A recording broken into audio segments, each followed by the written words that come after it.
points are gained or points are lost, there will be much to discuss. For analysis regarding tonight's Winnipeg Jets game, here are Dave Manouk, Ezra Ginsburg, and your host, Drew Mandel. The Illegal Curve Postgame Show, presented by Play Now, the official sports betting partner of the Winnipeg Jets, starts now.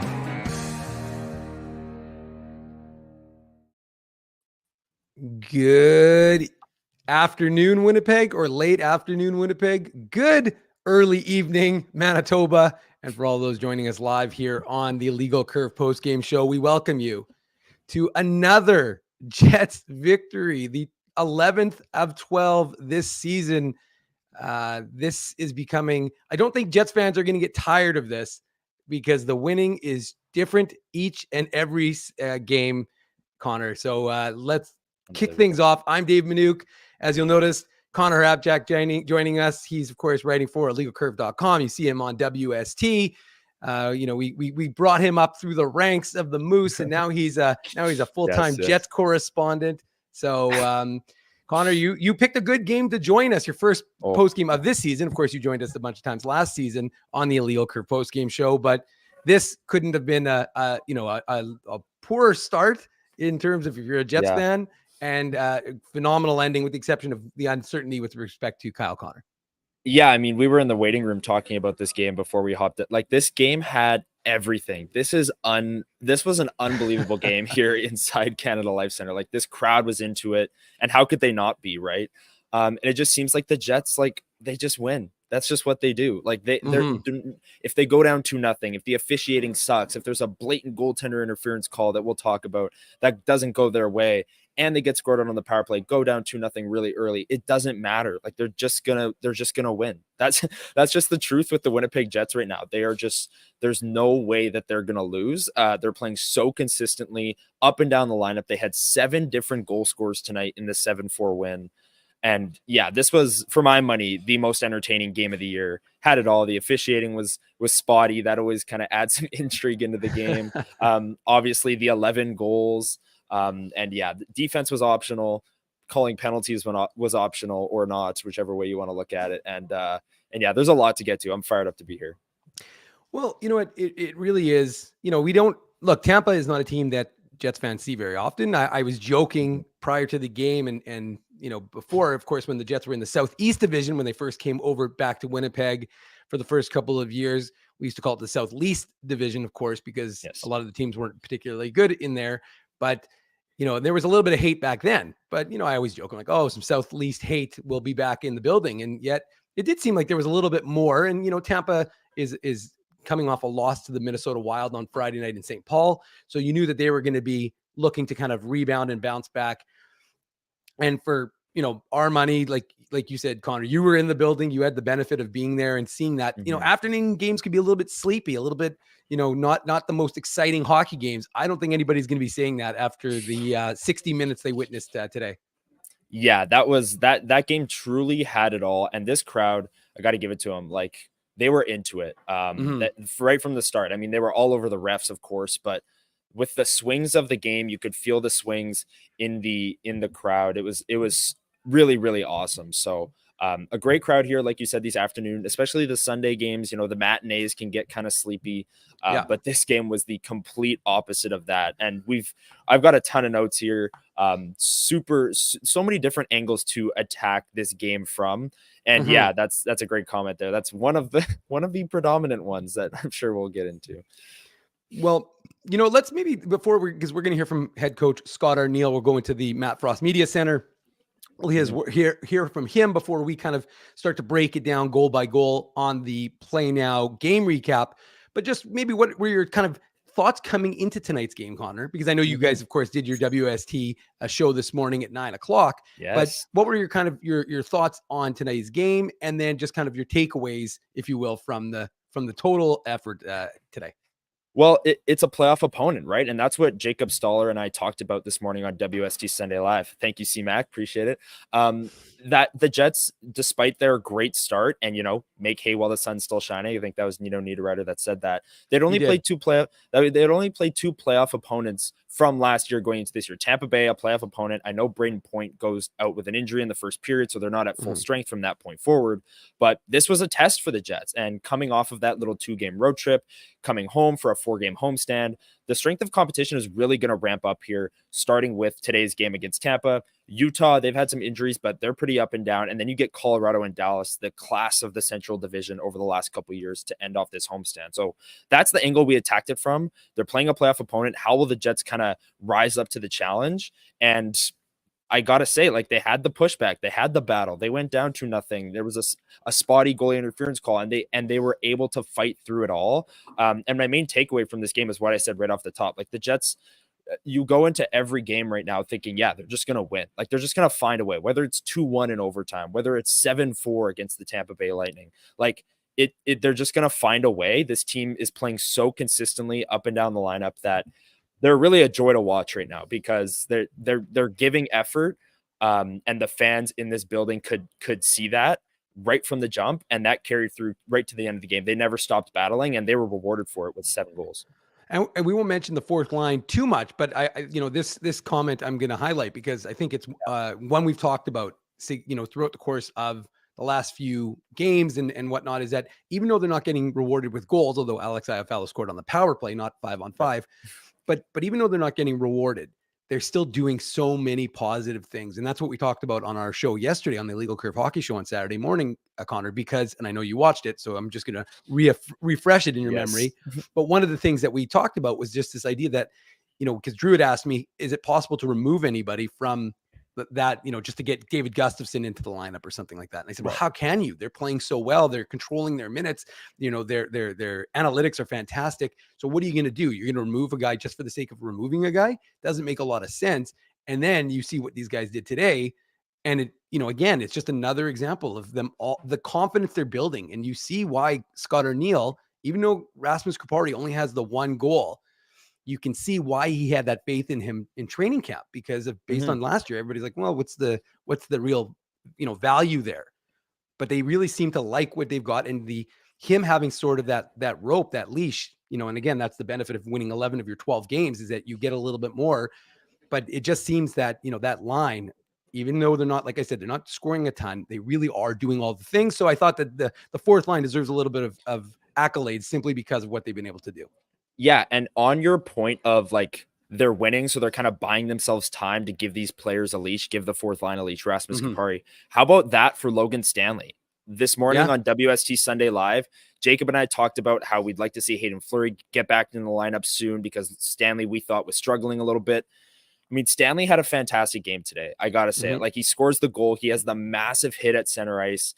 And that play, the hits, the fights, the instigator penalty into the Alex Iafallo goal, like, that is a game-changing play, and that is where the Jets won this game, was on that play. Like, I know they battled back, and it was a full thing, but pulling that at that moment, it was a tie game, and then the Jets take the lead with the Alex Iafallo goal. Because the Jets are winning, they're allowing, maybe a longer stretch of games for Logan Stanley, where they don't have to get Hayden Fleury back in the lineup because he's struggling, because they're winning games, so they can, run with him a little bit longer. And I think it paid off today, because Stanley had his best game of the season. I think there's no doubt about that. Of course, he scores the goal, so that's not like a groundbreaking take or anything like that. But I agree with what you're saying on the fourth line, and I think it's even more true for Logan Stanley.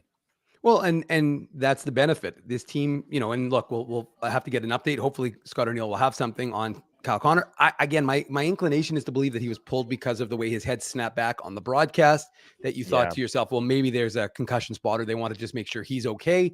So they pulled him from the game with 3:29. So we don't have an update on him quite yet.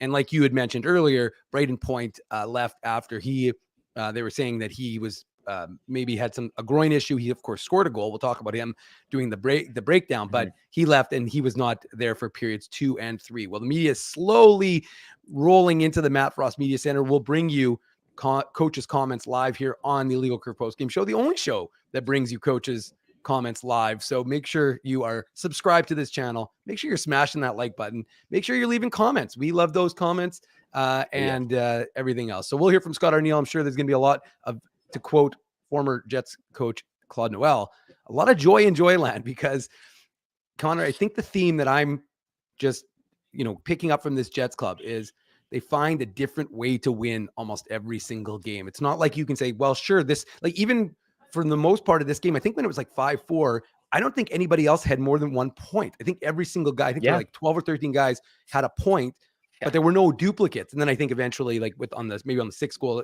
Ehlers must have, because he had a goal and assist. But you know what I mean? Like, every guy had a piece of this game. I think almost everyone ended up with a point. So just a remarkable way of just winning. I mean, we're kind of running out of ways to describe this Jets club, because they keep just pulling off victories and you don't expect them to, and you're kind of expecting it to kind of end, the Cinderella story to end, but they just don't want to relent, because they're playing, like I said on Saturday, that consistent style that they got away from last Monday against the Leafs, but they brought it back for the Red Wings. They brought it back for the Blue Jackets, and you wanted to see what they would do against a better team than the previous two. And they're continuing that. And so they're continuing the consistency, and they're also, continuing that very good record against the Eastern Conference teams. Yeah. I mean, I think you hit the nail on the head there. They're really dominant to start the season, and their record reflects that. But the play as of late has been more dominant than maybe it was at the start of the season. They had those overtime wins, which can go really either way early in the season, but it's interesting. I think we've got Scott O'Neill coming up here. Here we go. Do we? All right. We're going to head to head coach, and we'll come back after his words. Scott, why don't we start with the goalie interference that wasn't. I imagine that was, after you guys looked at it, it seemed like a no-brainer to challenge that. Safe to say you and probably a lot of people were surprised at the decision there? Yeah, we were, and we'd call that all day. We would call that, challenge that every time. So they made the decision. We have to live with it. We had to kill the penalty. We didn't, and then we're down 2-0. I just like the way guys, stayed in it, found a way to get ourselves back in the game. Yeah, and I imagine one place all that confidence comes from is knowing knowing you guys can put up some goals and have been scoring 7 more tonight, 7 different guys. That's kind of an example of just the depth this team has. Yeah, that was a wild one. It was just, you get a lead and tie it back up. We were down a couple, got to tie it back up. It just was kind of a wild one that we kind of stayed in. We always harp on staying with our structure, keep playing the way we know how to play, and that we'll get rewarded. And it's great to see some of those guys score some goals that hadn't scored in a while.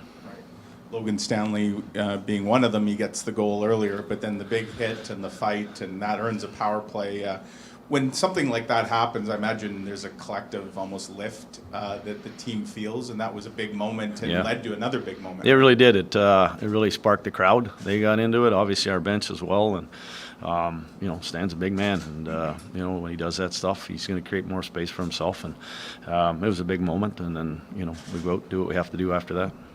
You've talked before about how, with Stan, you don't want the stage fights or anything, but that moment there, like drawing the instigator and, frustrating the opposition, like, is that kind of one of those benchmarks you want him to be hitting in games and kind of getting their grill? Yeah, I mean, I don't think he had an option whether to fight or not. The guy was on him pretty quick, but the big thing is to be a bully, to get after the skill, get after their players, make them retaliate, whether that's a penalty, maybe get slashed or punched or something.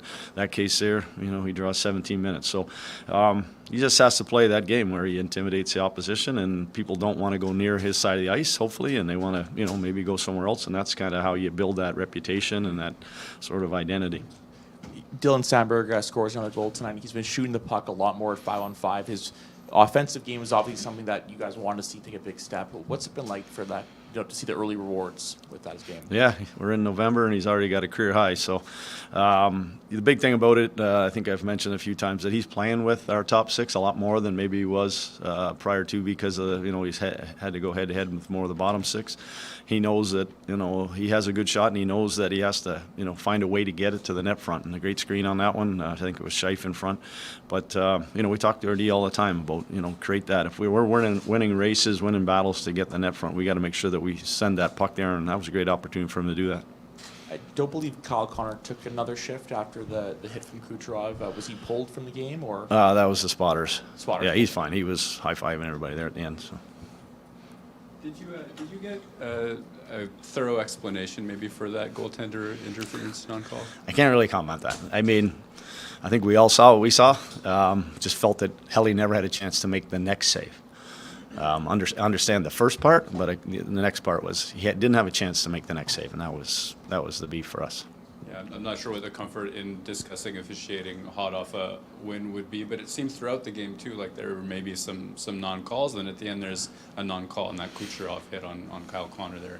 Maybe I'll just ask, in that particular play, what did you see, and did you think that should have been a call? Yeah, I mean, I thought it. I went back and looked at it. He got him from behind, but it was Casey was engaged with one of their defensemen, and I think he ended up hitting his head right on his head or shoulder or whatever, and that was the kind of the dangerous part of it. But you know what? Over the course of 82 games, they're going to go your way, where you're getting lots of opportunities, power play. You're going to go other nights where you're not drawing calls, but you got to play. That's the stuff you got to kind of. I know that was at the end of the game, but the stuff earlier, I thought we did a good job of putting it behind us and just moving on and taking care of business. Yeah, another good news question. Nikolai Ehlers obviously setting the record for points by a Danish-born player. What can you say about that accomplishment? Yeah, I mean that's his career. Obviously, he's a goal scorer, and they got off to a slow start that line, and now they're up and running. Now he's feeling pretty good about himself, and I think the biggest thing for me on that play is that we lost the faceoff, and Perfetti jumped one D, he jumped the other D, and got possession, turned it over, made a great play to Stan, and to me that's the second effort. That's the kind of buying into, playing without the puck, and that led to that. And for him, I'm sure as a countryman there, I think is it Franson, or I mean that's another great player, and proud moment for him. Oh, last one for me. Is that maybe that jumping and stealing that puck? Is that a theme for that line now? Because I think Perfetti stole one leading to Ehlers' hat trick goal. Yeah, well, that's I think it was Vladdy first, and then Perfetti second. It was both of them. To me, that's our mindset is when we don't have it, go get it. I've kind of been talking about that, whether it's in our end of the rink or the offensive end. And if you can pressure defenders to make a play faster than they want to, like Fly did tonight, that's the hard work part that pays off. What did you think of the execution on the 2-on-1, like the Scheifele-Velarde goal there? Yeah, it was pretty textbook. Obviously, those guys can make those kind of plays. I thought obviously it was a big time to score that goal. But I do have to give a shout out to KC on the shorthanded one where Mo broke his stick, how hard KC came back on that one. Obviously Helly made a big stop, but KC came the distance, and we got ourselves back. So those are all the second effort things that we talk about that make a difference in a game.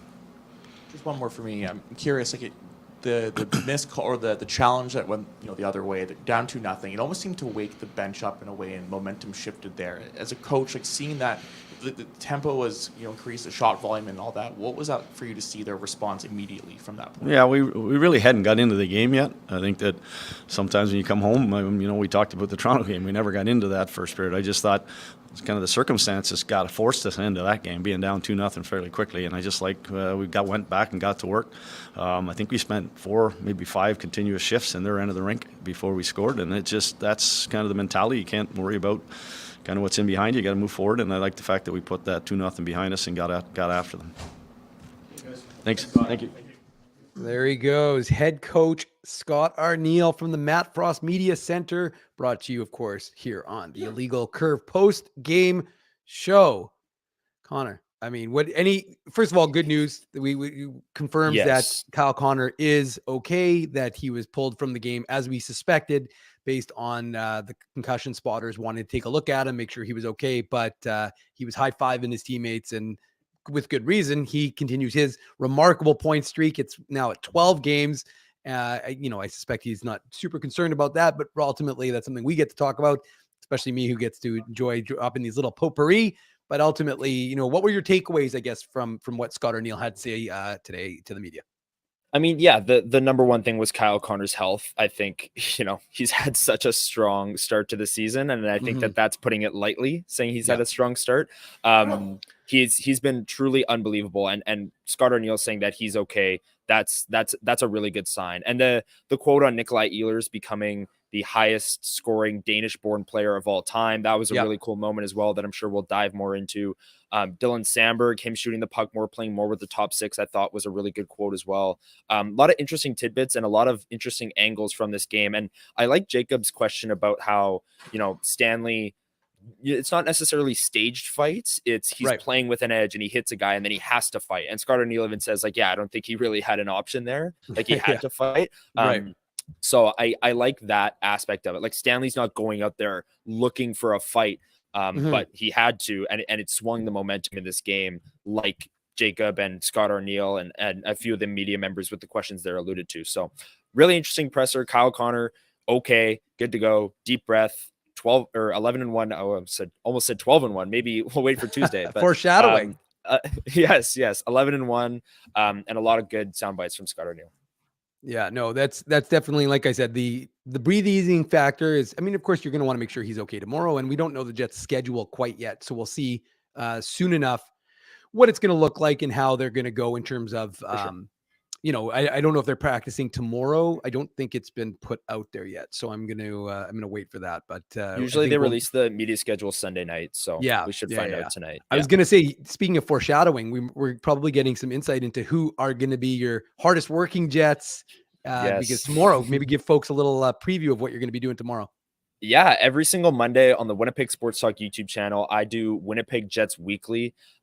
It's just basically supposed to be like a snapshot video of the Winnipeg Jets week, reviewing what happened in under 15 minutes, and previewing the upcoming week, previewing the schedule. And then, of course, I hand out my 3 stars of the week and my hardest working Jet of the week, which always is a fun one, the hardest working Jet. And I don't know. Scott Arniel talked about that back check from Kyle Connor. I don't know. Yeah. Maybe he might, for the first time ever, I think he might get the hardest work, which might be a little bit of a dig at Kyle Connor. But this season, he's been easily one of the hardest working Jets with all the back checks he's had. He's been incredible in every phase of the game. So maybe he's the hardest working Jet. I don't know. We'll see. All right. Well, we've got a lot of goals to get into, 11 in total. So we better get the Play Now game recap underway. And here we go from our friends at Play Now.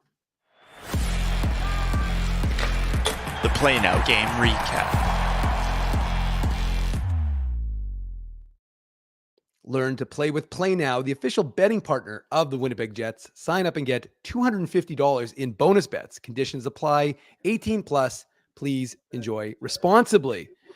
Well, it didn't take long for something to happen, Connor, because I'm trying to think of the exact timeline, but the Jets gave up the first goal. Well, we weren't sure if the Jets gave up the first goal, but they did, in fact. Because Brandon Hagel, unassisted, although maybe the refs assisted a little bit. It was a good start. Both teams were not like particularly aggressive, but it was like, okay, you can just kind of see they were feeling each other out. And again, two teams that are not particularly familiar with each other, despite my South Least joke earlier in the broadcast. But this is a Jets team, that is feeling good about their game, but at the same time that they want to have a good start to the game. They don't want to have a good home stand, because this is 4 games. Again, this is the one Eastern team, and then they're going to play 3 against the Central. But ultimately, this is you want to start off well. You want to start things off well. They don't. And now, got to give a shout out to Strathclair, Manitoba's Connor Geekie. He's playing his first game in Winnipeg as an NHLer. Of course, folks who followed the Winnipeg Ice would have been very familiar with Connor Geekie, but this is his first time playing in an NHL game in his home province. So very cool for the Geekie family. And he is instrumental in that first play because he is, using his big frame in the crease. He hits the pad of Connor Hellebuck. And I'm just going to read for everyone what the NHL's ruling was, so you can determine what you think. But this is video review determined that no goaltender interference infractions occurred as Connor Geekie made a play on a loose puck in the crease prior to Brandon Hagel's goal.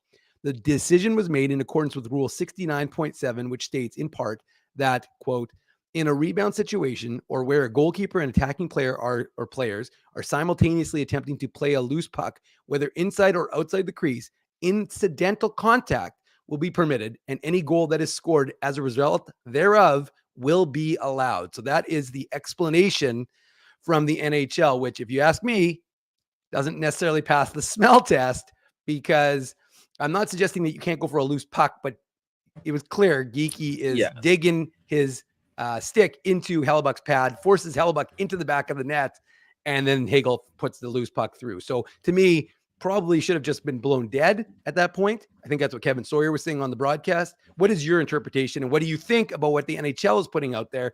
And by the way, this is not just for Connor, but this is for everybody in the chat, almost 500 of you. And remember, by the way, smash the like button and let us know what you think. Yeah, let us know in the chat below. This was really, really interesting. I mean, live in full speed, like when it happened, I thought it was goaltender interference, not for the pushing of the leg of Connor Hellebuck, But for the fact that Connor Geeky like fell onto Connor Hellebuck, which like you can't make a save when a player literally falls on top of you. But then watching the replay and hearing the NHL's explanation, I think I actually have more of an issue with the stick push now because like people are saying, you're bringing up all these comments. That's not really incidental, or maybe it's like accidentally on purpose that he pushes the leg of Connor Hellebuck, and he doesn't just push the leg of Connor Hellebuck, he drives him back into the net and then falls on top of him. So I initially thought this was goaltender interference. They reviewed it. I saw the replay. I thought for sure this is goaltender interference. And then I just left more confused than I am ever with goaltender interference because he pushes the pad of Connor Hellebuck, which we've seen called goaltender interference before, and then falls into Connor Hellebuck, which we've also seen called goaltender interference before. But since he was playing the puck, it was all good. Like I don't really buy that really. And the stick push of Connor Hellebuck's leg driving him back into the net.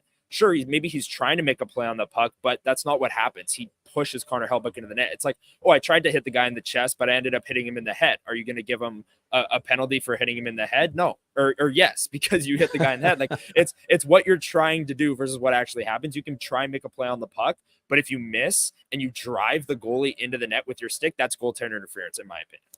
Yeah, it seems pretty clear cut. I know the chat, no surprise, of course. You know, this is a chat populated mostly by Jets fans, so I would suspect that they would not be. But you know, I would say at the same time that our audience is pretty good at calling balls and strikes, even though this is not a baseball show and it's not a legal pitch or anything like that. But ultimately, this I just again, we've watched hockey for a lot of years, and this has nothing to do with Jets colored glasses or anything like that. You watch that play.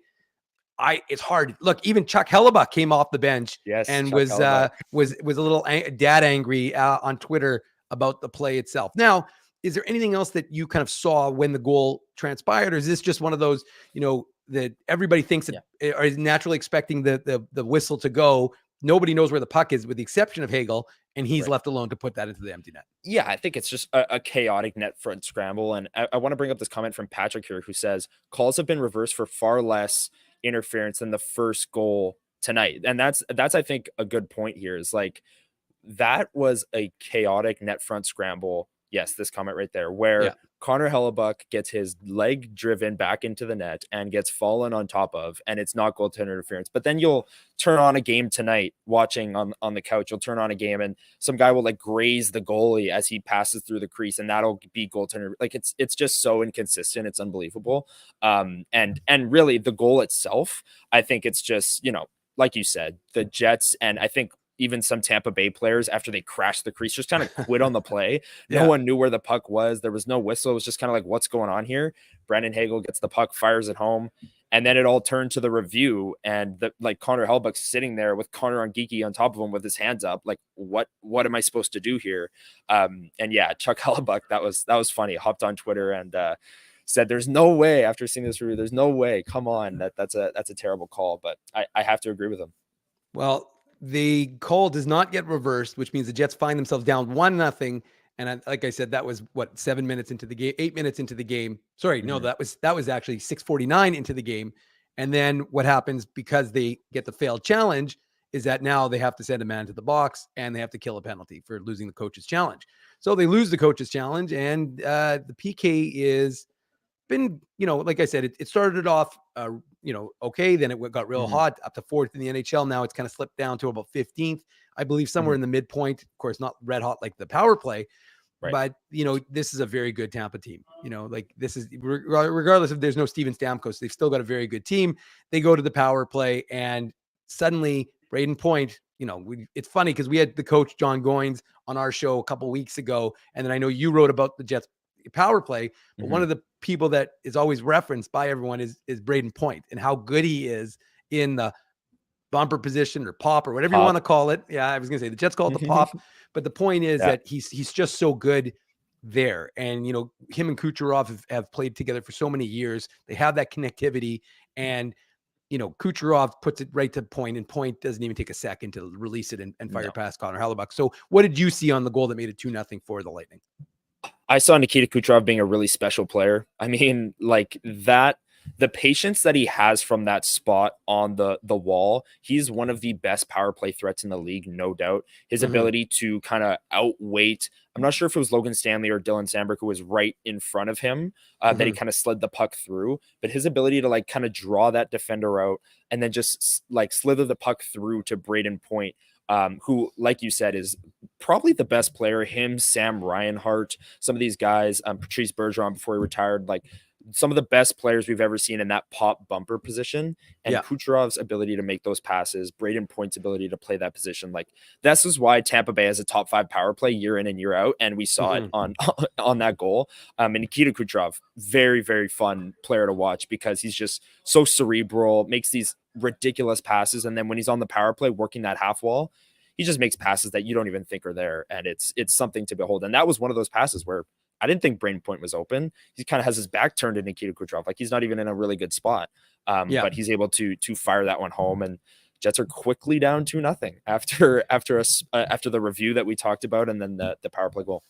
Well, and you know, Connor, one of the things I want to talk to you about is just that idea of the momentum, what that can do to a hockey team, and what, you know, because in the normal course, not this Jets team, so I wouldn't suggest this Jets team, but sometimes you'd be like, all right, fine, you know, even though it's only 2-0, Tampa's a good team, so you're thinking that they're going to be able to protect it, but that could be that could really disarm a team, that can really, you know, destroy them, if you will, and instead, but the Jets aren't fragile by any stretch of the imagination. They've shown that they can be down in hockey games, not by multiple goals. It's one of the, I guess, testaments to them is that they haven't gone down very much this season. They've given up the first goal, I should say, but they haven't gone down by multiple goals throughout the course of the season, so they haven't had to fight back too much. But I would say previously that this team, I wouldn't call them like fragile. I don't think that's the right term either, but they were, you know, there was a little bit of apathy would creep in. And I just thought that this team, you know, and I think it was Jacob who asked Scott Arneal the question about what it did to the bench. And I kind of felt the same way. I kind of felt like it woke the crowd up. The crowd was pissed. Yes. And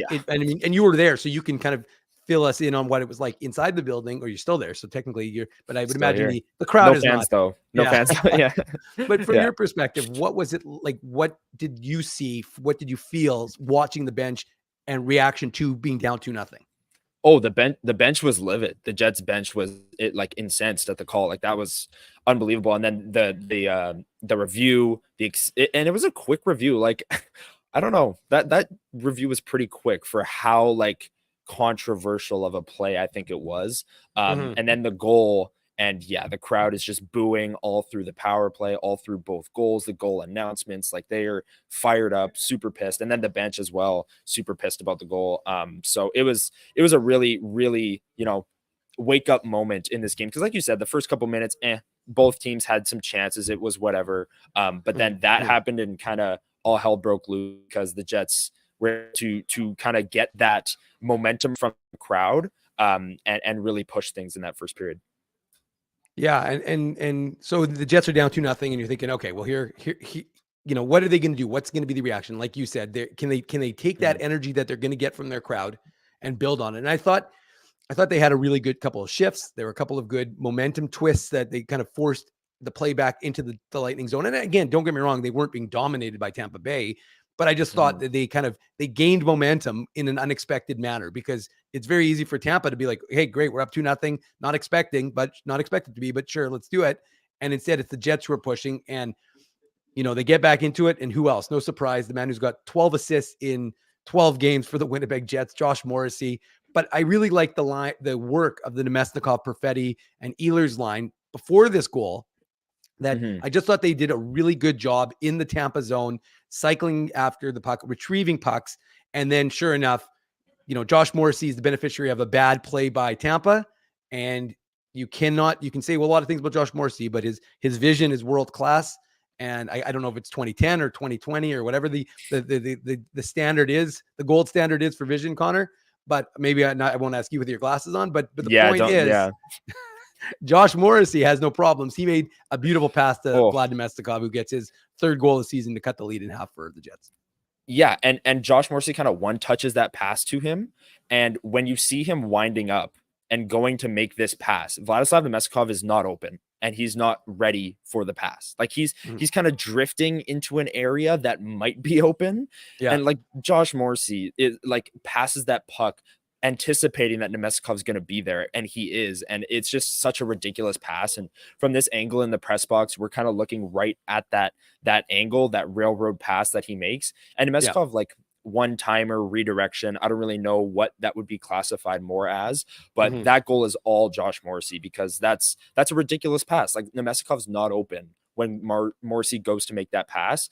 It's like in the NFL or CFL, throwing a receiver open. Like that's kind of what Josh Morrissey did there. He kind of threw the puck into the spot that Nemeskov was around, hoping that he would go there and be open, and he was. And the Jets were back into it. And all in all, the first period, I mean, we've discussed the goals here. I thought the Jets played a solid first period, and then to escape from it 2-1 after the goalie interference power play thing, I thought was a win for that first period. I don't know if you agree with that. No, I would agree with it. I thought that they had played well and that they were into it. So I thought that was a good sign for the Jets, that they were, not, like I said, they didn't get down and out. They were very happy, just as we're happy that, we're got so many of you in the chat here. This is the Illegal Curve post-game show. I'm Dave Minuk, temporary host, and he is Connor Rabchak, and he is, of course, writes for illegalcurve.com. He's on WST. He's the most spread out man in Winnipeg media right now, but thankfully he was able to join us to do this breakdown with Ezzy and Drew both away from the show. So Jets down 2-1, as you just said. So you're thinking, how are they going to start the second period? Well, I'll tell you how they're going to start the second period. On fire. They really did. They came out really well, and they're having a significant shot edge. And no surprise, the man who receives a lot of I would say his fair share of slings and arrows, and sometimes he deserves it, I'm not going to lie, but he's also an easy player for folks to jump on, is Logan Stanley. And this is a nice, first of all, again, and it's one of the things that I think Jacob again asked Scott Arneal, was that idea of the aggressiveness, going for pucks and get retrieval of pucks. And Nikolai Ehlers, I mean, uses his speed and sets up Logan Stanley perfectly. And one of those things that you want to see from Ehlers is, a little bit more of dirty play. You know what I mean by that, of course, like just being willing to go and engage a little physically and get pucks, and be able to steal pucks. And that to me is a perfect play by Nikolai Ehlers, and gets the puck. And again, it's his vision, right? We always talk about his shot, but the point is that he sees Logan Stanley. I mean, he's got Vladimir Mestikov as well, but then he sees Logan Stanley and lets him load up, and big shot. I'm a little surprised. I mean, I didn't think it was a ton of action in front, and yet he beats him to make it a 2-2 game, and the fans are pumped because the Jets, I think that shots were 5-0 in favor of Winnipeg at that point. Oh yeah, they came out in that second period firing, and that was a really nice play from Nikolai Ehlers, who with that assist tied Franz Nielsen for the highest all-time scoring Danish-born player. Yep. Obviously, he gets the empty netter later and becomes the number 1 highest scoring all-time Danish-born player. But really nice play here, and I made a note on the Jets' in-zone movement in this period, or at least to start the second period. Like, I wonder if that was an emphasis at the end of the first period, because not only were the forwards, cycling the puck around and moving as much as possible, but the defensemen were too. And Colin Miller, I don't know, almost took an interference penalty moving in the offensive zone as he basically set a pick on this play, or on an earlier play. And then Logan Stanley, this was more like off a face-off, the offensive zone cohesion there with Nikolai Ehlers finding Logan Stanley, who again, in zone movement, he's not just glued to the point, he's moving into that high slot, and wires one home. Again, like you said, I don't think there was much traffic in front. I wasn't expecting this shot to, beat the goaltender clean, but it did. And yeah, it was the biggest impact, or not even the biggest impact Logan Stanley made, because we'll talk about the hit and the power play draw later on, but a really nice goal. Jets tie it 2-2, and they have all the momentum at this point, and it doesn't end there. It does not end there, and it does not take long for them to take their first lead of the game. Beautiful passing play between Mark Scheifele and Gabriel Velarde. And one of the things that we're seeing more and more from that duo, Connor, I think, is that chemistry continuing to build. And that's, I know that Scott Arneal took a little umbrage with the questioning of the 5-on-5 play of that line and the performance. And it's an understandable one because they weren't producing. But at the same time, one of the luxuries that this Jets team has because of this start this unprecedented start, is they have the ability to let things kind of play out. And I know that Scott Arniel wanted to see Kyle Connor, Mark Scheifele, and Gabriel Velarde. And I know people say, oh, they've played more 5-on-5 minutes than anybody else, and da. Sure. But like both guys, Kyle Connor, Gabriel Velarde, both healthy. And that's what I think he wanted to see, was how would the three of them, when all three are healthy, how would they play? And, you know, this again, it's a good play because the Jets aren't passive, right? I mean, it's a terrible play defensively because you know, you can't afford to give up that puck. And that was McDonough, I believe, who made the mistake there. But you know, the one thing you want to see from your top line is that they take advantage of miscues, and that's exactly what they do on this goal. And also what Josh Morrissey and Vladislav Meskov did on the Jets' first goal of the game. And one thing that you hear all the time with really good teams is they're able to take advantage when you make a mistake. And this is that. It's a terrible turnover right at the blue line to two of the most talented players on the opposing team. Like, you just can't turn that puck over if you're Ryan McDonough. And then what a pretty passing play between Scheifele and Velarde. I thought Velarde was going to shoot that puck. The goalie, everyone in the building thought Velarde was going to shoot that puck. He slides it back to Mark Scheifele, who makes it 3-2. And the Jets scored 3 unanswered goals at that point. They have all the momentum, like we said, starting that second period. And yeah, just a really, really nice play. I thought Gabriel Velarde, he didn't score, but I thought he had a really, really good game. And this was a really nice pass, obviously giving the Jets lead at the time. But I thought he played a really good, complete game in all 3 zones tonight. And this was just like the highlight reel portion of it, I guess. Well, first of all, we're going to give a little credit where credit is due, because that's our The Seagram shot of the game. Big thanks to our friends at Seagram. Seagram's 83, Manitoba's favorite Canadian whiskey, because even though it wasn't the most difficult of shots, I just thought it was a nice shot. And Mark Scheifele put it up top corner on the one-timer, and it was just, you just like to see, like I said, that ability of those guys. And I agree with you. And one of the things I've been talking to players about, whether they're Jets or Moose, is this idea of, can you determine like your level of success even when you're not getting on the score sheet? And we spoke about that. I think the fourth line exemplifies that, because if you look at the advanced stats, their numbers have been great, but not many do. Most people just look at the box score, and they haven't been showing up on the box score. Well, here they are on the, this is another opportunity for this line to show that. And Velarde, I agree with you. Dan and Kevin talked about it on the broadcast, how he started off the season rather slowly. And, he just took, I remember, like I've shared this story before, but like, how when Gabe Velarde was asked, to speak, like someone said, oh, can we speak to Gabe Velarde after practice, whatever. He's like, why do you guys want to talk to me? I haven't done anything, know? Yeah. And that's just the way he is. He's an honest guy. But I just think like you can just see now that the confidence is there, and he's starting to make those plays. And I agree with you, especially along the wall, using some size. He's not the biggest guy, but he's, using his good hands along the wall to secure pucks and to create opportunities for his line mates. Yes, absolutely. There was a really nice play at the blue line. I think it was in the third period. It didn't amount to anything, but he basically boxes out Victor Hedman entirely with his frame and is able to enter the zone, not really with speed because, he's stationary boxing out Victor Hedman, but that's a play where you see the defenseman step up, chip the puck, and it's going back the other way because, most players try and chip it, or they don't really get in the way.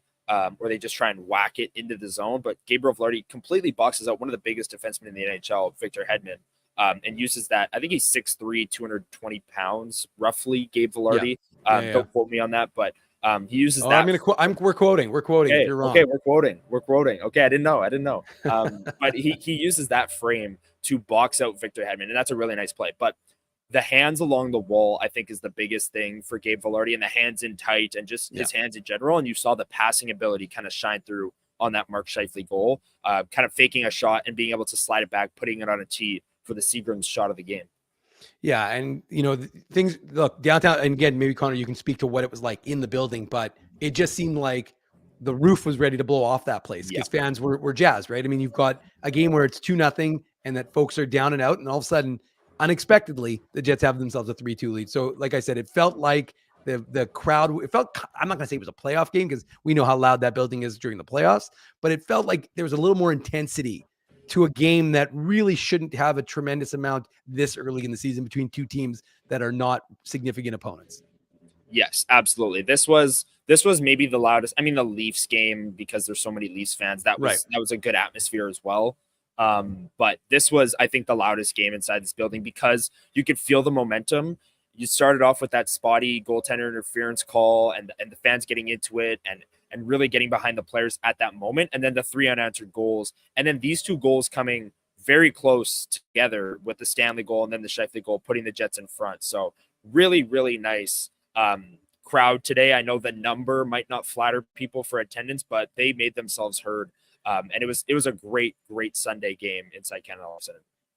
Well, it wasn't going to be a lot of celebration though, because the goals, the Jets, I think had a 7-0 shot edge through Mark Scheifele's goal, maybe just one after him. Like I think it was either 6-0, 7-0 when Scheifele got his shot.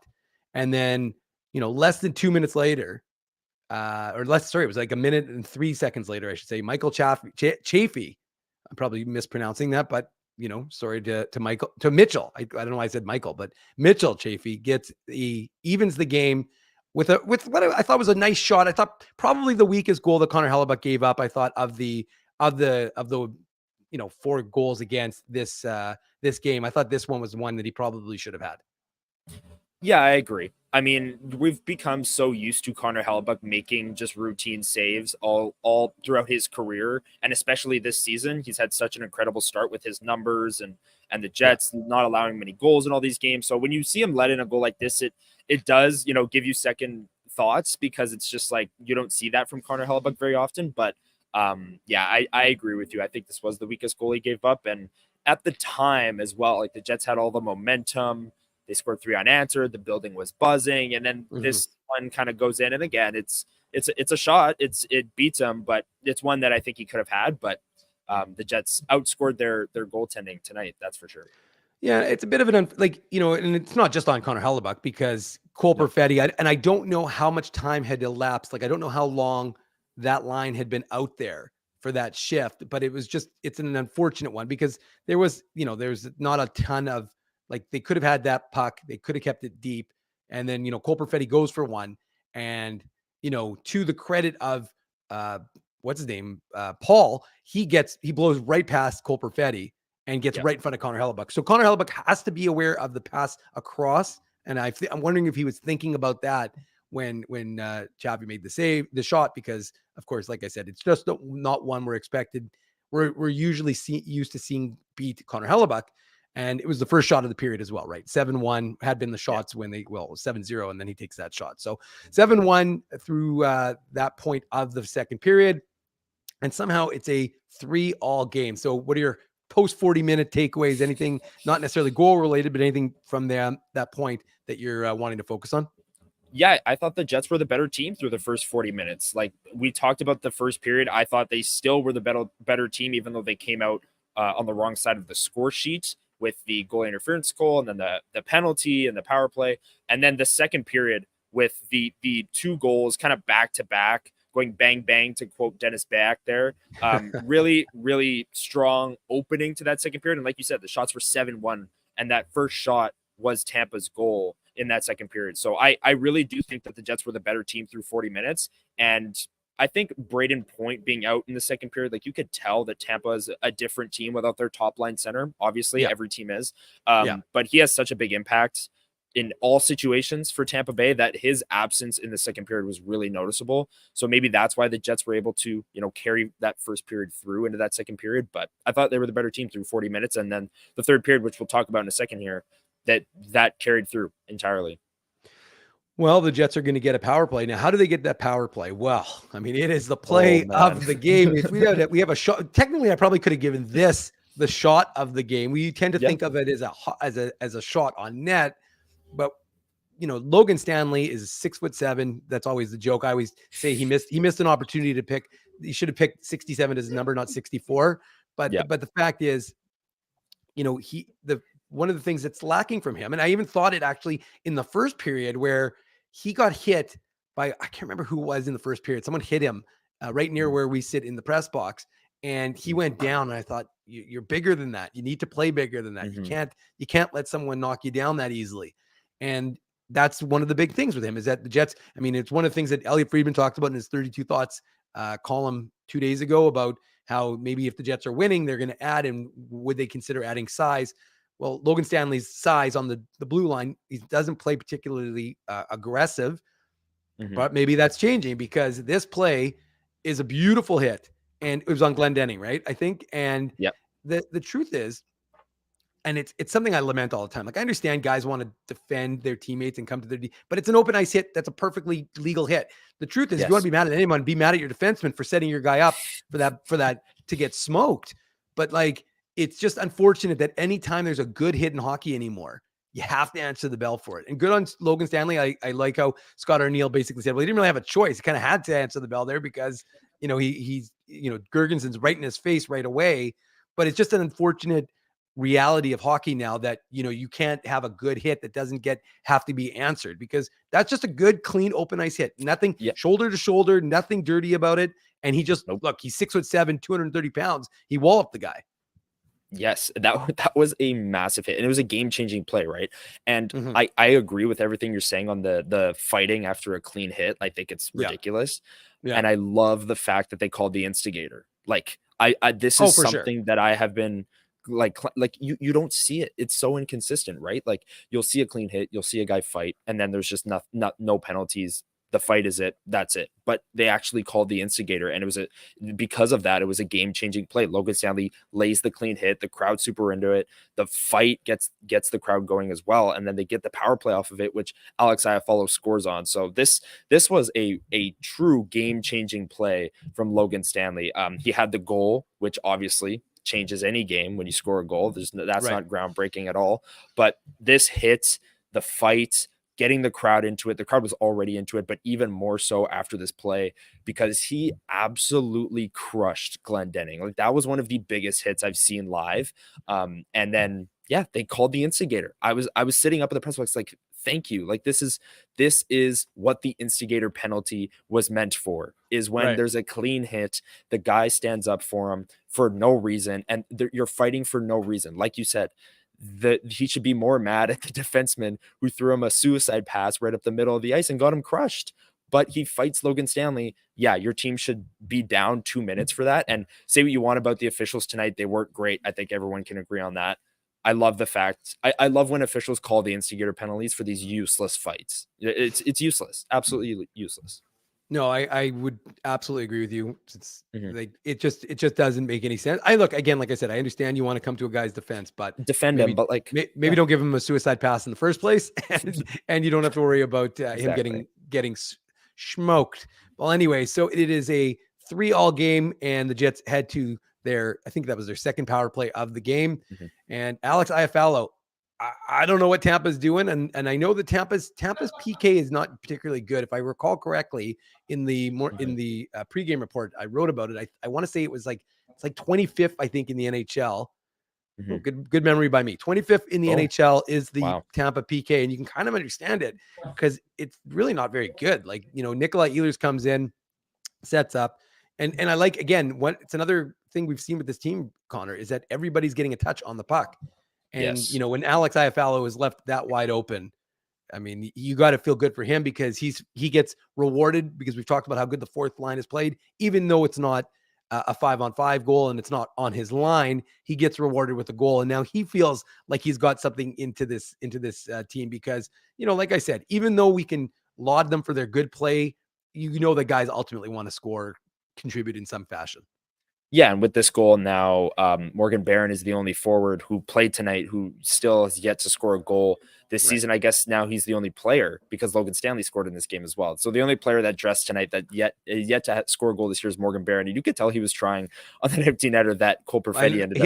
He also had that nice wraparound. Yeah. He again, like we said right off the top, fourth line had a strong game, but this goal from Alex Iafallo, he's just standing there. Like, it's not like he's really moving into that area either. He's just standing there. Tampa Bay, clear miscommunication, leaves him wide open. And a pretty soft goal, like not a soft goal, but like, he didn't blast this puck through the net or anything of that nature. But hey, it's a goal. It counts all the same. And it's all because Logan Stanley laid that hit. Drew the instigator. Jets went on the power play. First unit doesn't get the job done. Second unit, which we've seen many, many times this year, steps onto the ice and scores and gives the Jets a massive goal in that moment. And yeah, this building was absolutely rocking with that sequence of events. And to the credit of the first unit, I thought they had some very good looks. They just couldn't get it to go. I agree. So you're thinking, well, the joy is back in Joyland. The Jets have a 4-3 lead. It's early in the third period, lots of time left on the clock. And then, it's funny because we said, Connor Hellebuyck might want to have one of those ones, the shot back. But this one is just a clear miscommunication, right? They've got the puck, they've got possession. Josh Morrissey's got someone on him. He gets it over to I was going to say Nikita Kucherov, but that would be foreshadowing. But he gets it over to Vlad Nemesnikov, and you think, okay, Nemesnikov's got it, but he kind of mishandles it. And Connor Hellebuyck thinks Nemesnikov's got it, and maybe a little bit casual is a way I'd phrase or reference his play, and so he's not quite set. And look, Nikita Kucherov is one of the best guys in the NHL for a reason. He takes a kind of a swipe and he knocks that puck past Connor Hellebuyck, and suddenly it's a 4-all game, and you're kind of like, what the hell is going? Like, that is at the point where I was like, what is going on in this game? Like when the Jets made it 4-3, you're like, okay, are they going to build? And then suddenly it's a 4-all game. Yeah, I saw a similar goal in my beer league game last night. Just like way too casual in front of the net. Guy just whacks at the puck, goes in. Yeah, that was a weird goal. And yeah, at this moment in the game, like so much has happened. It's so chaotic. And then one of the weirdest goals you'll see this season so far in any Jets game. Just way too casual in front of the net. I agree. And Kucherov, I mean, I don't know if I'm going to give him credit. I think any player would kind of just swipe at that puck and see what happens. And yeah, miscommunication. Connor Hellebuyck's been really good playing the puck this year. Yes, he has. Kind of a, like you said, miscommunication there, slow getting back to the net or late getting back to the net, I should say, not necessarily slow. And then Nemesnikov, I mean, maybe he thought Hellebuyck was in his net and he could, make that move to the middle or towards his own net and get around Kucherov and be okay, even if he poked it. But yeah, really, really, really interesting goal. One that you don't see very often. And now what was the feeling like? What was the kind of, not from the crowd, but like from the players? Did you kind of notice a sag, or did they just, because again, it didn't take very long that we're going to get into the next one, but what was your kind of observation from, what could be a particularly deflating goal? Yeah, like that's one thing with the Jets this year. I think they're not letting these things rattle them. Like this is a really weird goal, way too casual. It goes in and now you're tied and you've done all this good work. Logan Stanley had the hit. You got on the power play. This building's going crazy. And then you let in this goal that isn't even really a goal. Like it's weird, right? But they don't let it kind of get to them in a way. And like you said, they really bounce back immediately and score every goal from here on out. So it was the feeling I got from the building was kind of shock. I think I got that feeling from the players as well. I was kind of like, what just happened? But they got right back down to business and didn't let it rattle them because they knew. I mean, it was a 4-4 game at the time. Clean slate, third period. You gotta strap on your work boots and get the job done. And I think that they remained focused in this moment despite the weird nature of this goal. Well, and again, this is one thing, like you said, I think that's almost unflappable. Maybe that's a good way of describing this Jets club. They do seem unflappable. I mean, we saw it going down 2-0 early in this game. And then again, you give up a weird goal and it doesn't rattle you. It doesn't kind of derail your success. And like we say, speaking of success, not very long shortly thereafter, I think it was about 47 seconds or something like that. Kyle Connor, moving around the way he does and finding space. And then Dylan Sandberg really just puts it on net. And that's one of the key themes we've talked about throughout the course of this season already is how, Rick Bowness wanted his defense to get more goals. They didn't have enough production. So last year, I think his goal was 44 goals. This year they're leading the league in terms of points as a collective group. They're on pace for 60 something, and credit Dylan Sandberg. I mean, this is just a smart play by a young defenseman who's being asked, one of the biggest question marks, I kind of put this out on Twitter, but one of the biggest question marks ahead of this season was, would Dylan Sandberg have enough offense to be a second pairing guy? And I mean, obviously defensively would be able to step up and be that guy as well. The Brendan Dillon, if you will, that's who he's replacing. And I will point out, even though it's early in the season, things could change, but Dylan Sandberg, 3 goals in 12 games, Brendan Dillon, 0 goals in, I think 14 games. So, the Jets kind of dodged a bullet there, but regardless, I mean, it's early, there's still a lot of season to go. Yes. But you just wanted to see, would he be able to do that? And actually Dylan Sandberg, no, I don't think anybody asked, but he also left the game a little bit early. He was a little bit, I thought he hurt his leg on one of the late plays in the game. So I don't think anybody asked Scott or Neil about Dylan Sandberg. They may not have noticed because they showed him leaving the game very late in the game when the scrums were happening. Okay. So I'm not sure exactly what happened with Sandberg, but maybe someone in the chat, if they noticed what happened, you can put it in the chat and we'll highlight that comment. But like I said, he's just smart, and he doesn't get an assist on the play, but you got to credit Mark Scheifele being in front, creating a screen. So what'd you see overall from that sequence? Yeah, I mean, I never played defense growing up, but one thing my minor hockey coaches always said was, you want a well-placed shot from the point. You don't want it to be at head height. You don't want it to be along the ice. And this was a really well-placed shot from Dylan Sandberg. And I think that's one thing he's done this year well is it's a skill getting the puck to the net and having it be a tippable shot for Mark Scheifele, which this one is. I initially thought Mark Scheifele did tip it, but no, it was Dylan Sandberg's goal. But this is a shot. Mark Scheifele's in front of the net. There's a good screen. It's a well-placed shot. Scheifele can tip it. It can beat the goaltender clean. There's multiple ways that this situation can end well, and that doesn't happen if Dylan Sandberg winds up a slap shot and puts it head height over the net, right? Like, this is smarter shots from the point, I think, outweigh powerful shots from the point sometimes. Like, there are times where Colin Miller, step into that thing and take a stride and let one loose, like the St. Louis game, for example, right? But this is a moment where you need a well-placed shot. It needs to be tippable. It needs to get through the sticks in front, and it beats the goaltender. And Dylan Sandberg, I think that the offense is something that he's really added to his game this year because, like you said, he had 2 goals last year. He had, I think, 3 career goals coming into this year, and now he's got a career high of 3 in just 12 games. So that's a really, really positive element for the Jets defense core, is Sandberg getting goals and providing offense. I'm not going to fact check you too hard, but it was 1 goal last year, 2 goals the year before. Right. 2 goals. 3 career goals. You're right about that. He had 3 career goals, 2 goals in 63 games 2 years ago. But again, he's eclipsed his career high, now set a new career high, 3 goals in 12 games. So he's got, it's a pace of 20 goals. I'm not sure he's going to get there, but the Jets won't complain if he gets, somewhere between 5 and 10 goals on the season. I suspect they'll take that rather happily. And look, there were chances to add to the lead. Mason Appleton gets that breakaway, uses his legs, the save is made, and you're like, okay, it's only a 1-goal game. How are the Jets going to kind of persist? Now, we're not going to break down the empty. Oh, I should mention though, on the Sandberg one, I kind of did, but just to be clear, Kyle Connor extends his point streak to 12 straight games. And again, if you want to be like the NHL, then he actually has like a 20-game point streak because it was 8 games before the end of last season to conclude things. So he remains on fire. Great pass over to Sandberg. But like I said, then you go into the prevent, and the Lightning pull the goaltender with quite a bit of time left. I think it was like about 4 minutes, 3.5 minutes to go in the game. And then sure enough, Nikolai Ehlers, he finishes it off. And the reason why we'll mention it is because, as you said, Connor, it's a achievement. He becomes the leading points getter for all time for Danish players, passing Franz Nielsen. Franz Nielsen, by the way, who had 473 points, which is what Ehlers now has 474. But when he tied him, Franz Nielsen did it in 925 games, whereas Nikolai Ehlers did it in 617 games. And then, of course, he eclipses that with the goal to make him the all-time leading points getter for Danish players. Pretty remarkable achievement for the Jets.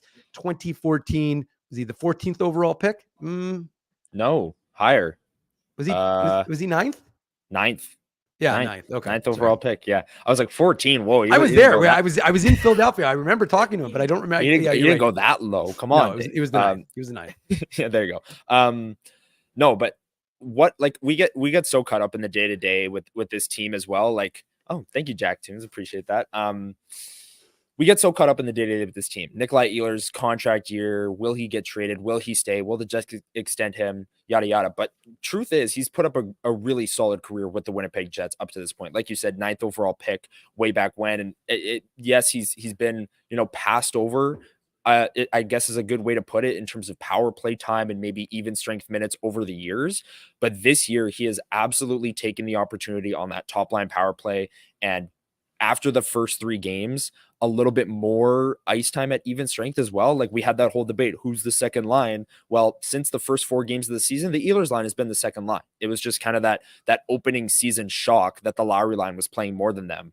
But since then, the Ehlers line, I didn't look tonight, so I don't know about tonight's game. But since then, the Ehlers line has been the second line, especially when the Jets are on the road and they don't control the matchups. He's getting more minutes than the Lowry line. He's on the top line power play. He's had an incredible start to the season. And he's been a huge reason for that power play success in that pop position, moving around, lots of puck and player movement on that power play. He obviously likes to move around, likes to make things happen. So I've been really, really impressed with Nikolai Ehlers this season, and congrats to him on being the highest scoring Danish-born player of all time. That's an incredible achievement for him. And big shout out to the chat because they keep us informed sometimes. So just to give you a heads up and to clarify what I said about Dylan Sandberg, so I saw Greg say that Dylan Sandberg did a post-game interview, which with Sarah, which obviously, if that's the case, means he's fine. And then I saw someone, Phyllis, was asking a question about why did he get a misconduct. So sure enough, I went and checked and I hadn't gotten low enough on the stat sheet to see that Dylan Sandberg actually got a misconduct with a minute and a half to go. So that was the reason why he and Brandon Hagel had nice work, chat. Nice work. Each got exactly. So big shout out to the chat. I was here. I didn't catch it. Like I saw Dylan Sandberg get interviewed by Sarah Oleski. I just missed it, I guess. Right. But the point is that and again, like we didn't know either on the like watching the broadcast. It seemed like he was leaving. Why, we weren't sure. But anyways, there you go. Now there's the answer. So good news with respect to him. Good news with respect to Kyle Connor. In case you missed that, Scott Arneal, we've got that available on our YouTube channel, which is where you can find all the interviews with Jets and Moose players. So make sure you're subscribing to the Illegal Curve Hockey YouTube channel. But Scott Arneal clarified that Kyle Connor was pulled from the game because of the spotters, obviously based on the way his head hit one of the Tampa players. And so he said he was fine. So that's good news for them. And just to finish things off, the Jets get it done again into the empty net. Josh Morrissey picks up story. I didn't realize Josh Morrissey got his 13th assist because he sets up Cole Perfetti, who gets his 4th goal of the year, and it makes it a 7-4 game. And the party is on. They're singing Sweet Caroline at the CLC. So there was a festive atmosphere once folks realized that this game was in the bag. Yeah, this building was fantastic. The atmosphere in here all night long obviously starts with that goalie interference call and everyone getting on the refs and the officiating throughout. I mean, I made a lot of notes here on my notebook of some missed calls, let's say. Like Velarde got tripped, I think 3 or 4 times and only got called once. There's actually a sequence in the third period is hilarious. Someone got brought down behind the net and everyone was booing because it looked like a trip. And then Velarde got tripped like seconds later, but he hit the ice harder. Like you could hear the smack of him hitting the ice and his stick hitting the ice, where the first one, the guy just kind of like fell over and then the ref called it. So it was like, okay, they both got tripped. One guy hit the ice harder, so we'll call that one. Like, I don't know. It was, I'm sure the chat has been firing off their referee takes all night long because it was inconsistent, to say the least. And that's the only consistent thing sometimes about NHL officiating is the inconsistency.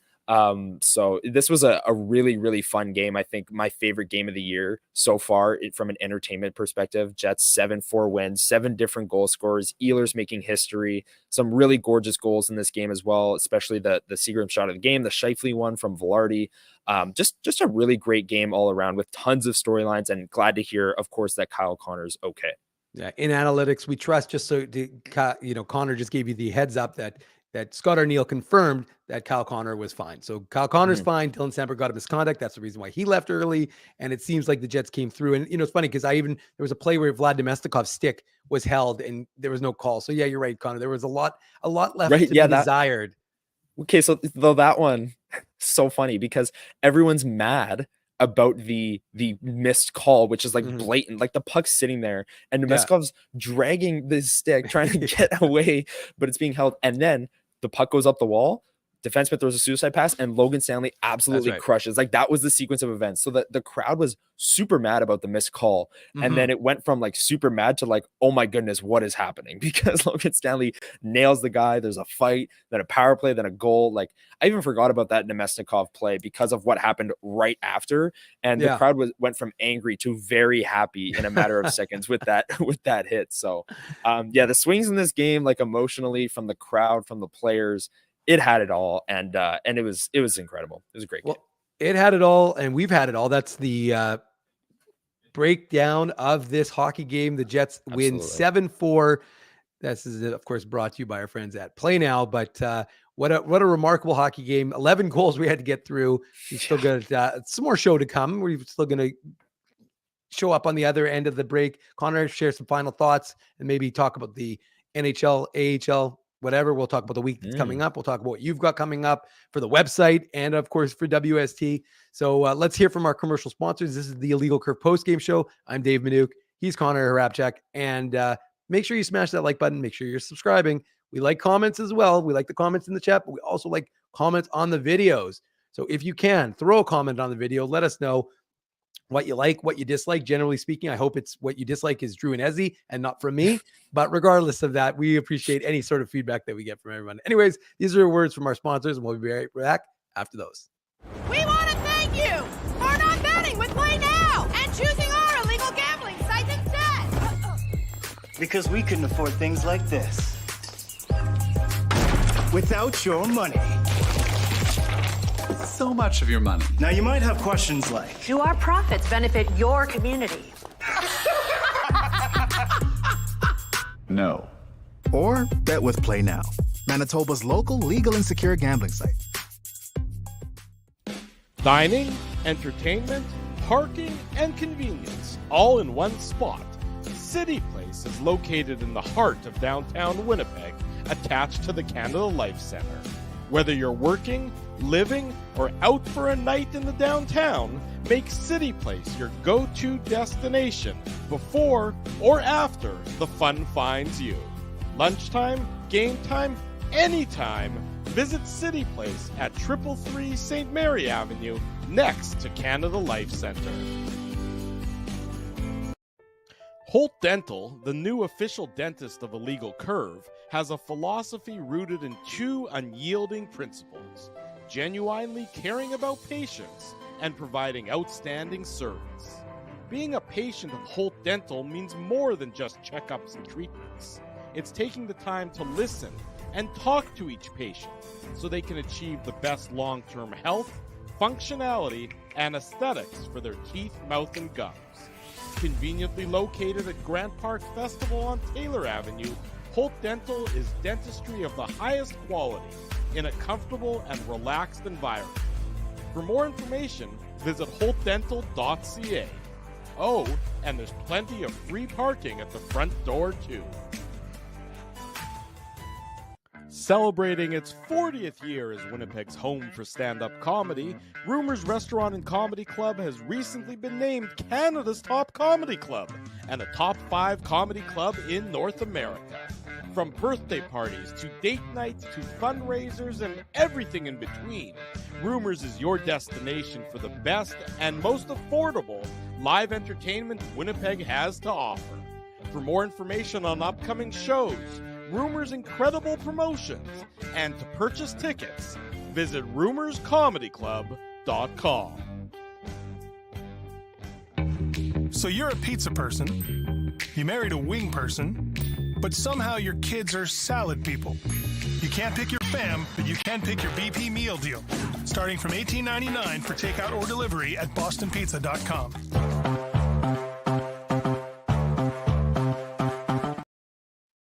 Welcome back to the Illegal Curve post-game show. Connor, we are, I'm a little tired, 11 goals. Been a lot of broadcasts this weekend.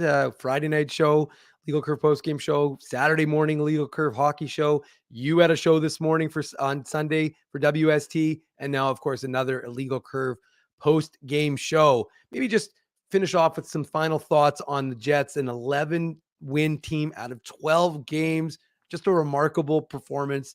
What we're seeing, a team that just doesn't seem to be slowing down. We know they've got some stiff competition coming up. Well, Central Division competition in Utah, Colorado, and Dallas. Maybe just some of your thoughts to close things out of this weekend's series. Absolutely. I'm going to start with what I said right off the top of the show, which is this team is just like finding ways to win might not be the right way to put it, but they're just winning. Like whether it's a 2-1 game in overtime, whether it's 7-4, I don't know if that's necessarily finding a way to win because they deserve to win. Like I think finding a way to win kind of gets associated with, okay, they should have lost, but they somehow won. Right. But all that to say, the Jets are just absolutely rolling right now. They're a wagon. They're the best team in the league. And it's getting to a point where you just kind of shrug at the strength of schedule. I mean, like if they won 4 straight games against 4 teams that are really bad and didn't make the playoffs last year, like Chicago, San Jose, say they played Chicago and San Jose twice each in a 4-game stretch, beat them both, then yeah, strength of schedule. But we're at a point now where we are 12 games into the season. They've lost 1 hockey game. And yes, their stiffer competition is ahead of them, but they have built themselves such a cushion at the start of this season with an 8-game winning streak, a 3-game winning streak which is still rolling. Like this is as good of a start as you could have possibly scripted for the Winnipeg Jets this year. A lot of people talked about the free agent acquisitions that left in free agency, Tyler Toffoli, Sean Monahan, Brendan Dillon, Lauren Brossoit, and how those would have an impact. But this team they return the same from last year. They have the cohesion. Maybe they have that chemistry jump on everyone else in the NHL at the start of the year. Maybe that's playing a factor. But they did it against a playoff team today. I know they didn't have Braden Point for 2 periods, but they rose to the challenge. They went down 2-0 on a bogus goaltender interference call, fought through it, scored 7 goals, 7 different goal scorers. The depth, like there's so many good angles to take with the Winnipeg Jets right now. And it's truly unbelievable to watch just how consistent they are night in and night out as they continue to just beat whatever team they're playing that night. Well, kudos to Comet. I appreciate the shout out for that, but kudos to you.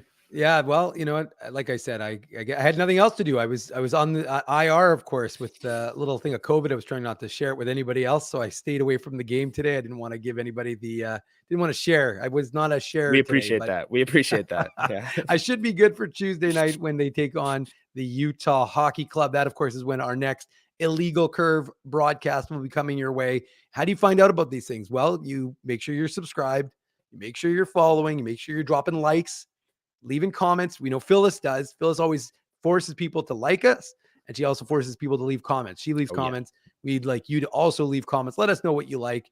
And I'm not going to be too preachy, but hey, if you can, maybe go get a poppy. There's my poppy there. You're wearing your poppy, show some support. So hard to find.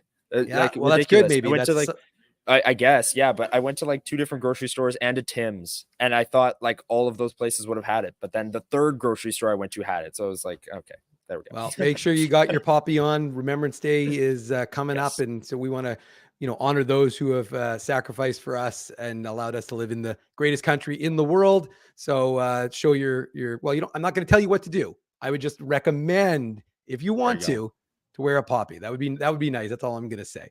But that would be appreciated. And Connor, I don't like to do this, but if Ezzy's not here, well, Ezzy would be fine with me doing this. Drew, not so much. And we've gone an hour and 17. I wasn't expecting to go this long. There were a lot of goals, but I'll be quick because we got to give you guys one. Put on your antlers. It's time for the Minuk Moose Minute on the Illegal Curve Hockey Show. There we go. There's not really much to talk about, of course, because the Moose got swept this weekend by a very good Milwaukee team. And so that's one of those unfortunates. They played a decent game yesterday. They fell in both. The special teams were the difference. They just couldn't score. They had, I think, 6 chances yesterday. Couldn't get anything going on the power play. The last power play was only about 37 seconds because it was right at the end of the game. But, they continued to try and press. Dominic DiVincentis, you like what you're seeing from this young goaltender. He wasn't expected to be in that role, but he's looking good. And like I said, no Elias Salamonson. And who else was missing yesterday? Well, Chaz Lucius, we didn't expect him to play because it's a back-to-back. And then Zhilkin, Danny Zhilkin. So I wasn't there. So actually, Connor, you were there. Sorry, it's funny. I'm actually giving a Minuk Moose Minute. I'm like, wait a second, I wasn't there. I had COVID. I was on the shelf, but you were in the press box. So you know what, Connor? Please let it be Harabchak Minute Crab Moose Tech Minute. Moose Minute. Yeah, don't mind if I do. Yeah, it was interesting. My takeaway from the weekend is that Milwaukee's a really good team, and they really always have been. In the 3-4 years that I've been following the Moose a little bit more closely, Milwaukee's always been good. They've got super good structure. The Moose, like you said, couldn't score on the power play. Elias Salomonsson was sick on the Saturday, which is why he missed that game. And the other two players, I'm not sure, but I only asked about Salomonsson. Liz Hood and I were down here doing some research for the next WST deep dive, which will be Salomonsson. Talked to Mark Morrison after the game, some players. So it was a great to be down at the Moose game. Missed you, Dave, with the COVID on the shelf. But yeah, Milwaukee, really good team. And the Moose unable to like overcome their power play woes on the weekend. Yeah. But DiVincentis looked really good. I've been really impressed with his game so far this year. Looked really good. Well, I'm having a little bit of FOMO right now. Like I'm feeling like inadequate. I'm like, oh man, like why am I even talking about the Moose? Because it dawned on me. I'm like, I mean, obviously I watched the game. I watched it remotely, but I was just like, I'm like, wait a second. Connor was at the game. Why am I talking about this? I'm gonna pass the conch over to Connor and let busy him. Weekend. Yeah, this was a busy weekend, but you took in the game. You got a chance to see it. And look, it's always better when you get a chance to see guys live. You see what they do away from the puck versus just watching what, like, again, when I'm watching at home, you're seeing what the camera is following, which is with the puck, but you be able to be able to see what the guys are doing away from the puck is so critical, especially for younger guys to see what they're doing. So good for you that you got a chance to check that out. And like I said,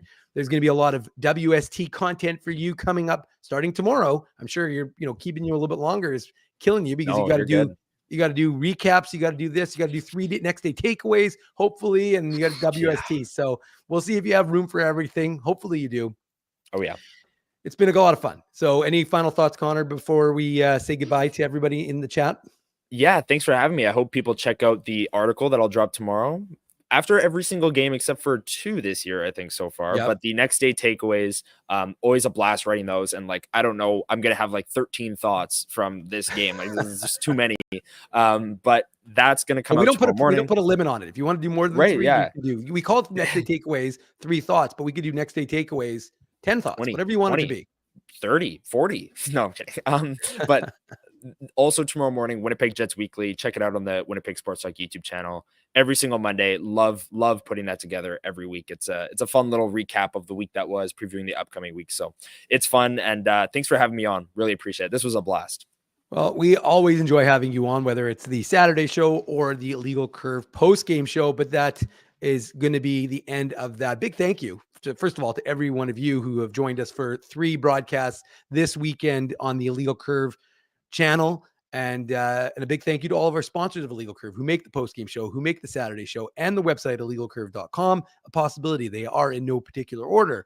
Rumors Restaurant and Comedy Club, Play Now, Holt Dental, Boston Pizza, City Place, and Seagram's. Support these fine businesses because of their continued support of Illegal Curve Hockey. You'll next hear from us on Illegal Curve. You'll have me, Ezzy, and Drew. The trio are back in business Tuesday night. Nice. Well, we'll see. Right as of right now, that's the plan. It may end up being different, but as of right now, it will be the 3 of us. And looking forward to it. We're going to have, of course, great Jets and Moose content coming your way, obviously, on illegalcurve.com. We'll have whatever the schedule looks like. We'll have coverage of anything that's coming up on the website tomorrow. And of course, we'll have stuff from the morning skate on Tuesday when we get to see Utah for the first time ever in the building. So a lot of excitement, a lot to look forward to. It's been a great weekend. Not for the Moose so much, but it was a great weekend for the Jets. We've got everything on illegalcurve.com. So if you missed anything, you can always watch this broadcast, and you can always watch our, we've got coaches stuff, everything on YouTube. But it's probably time to wrap it up, have some dinner, get some work, get started on some more work, and say goodnight to everyone. So thanks very much for joining us. We appreciate you joining it. I'm Dave Minuk. He's Connor Rapchak, and this has been the Illegal Curve post-game show brought to you by our friends at Play Now.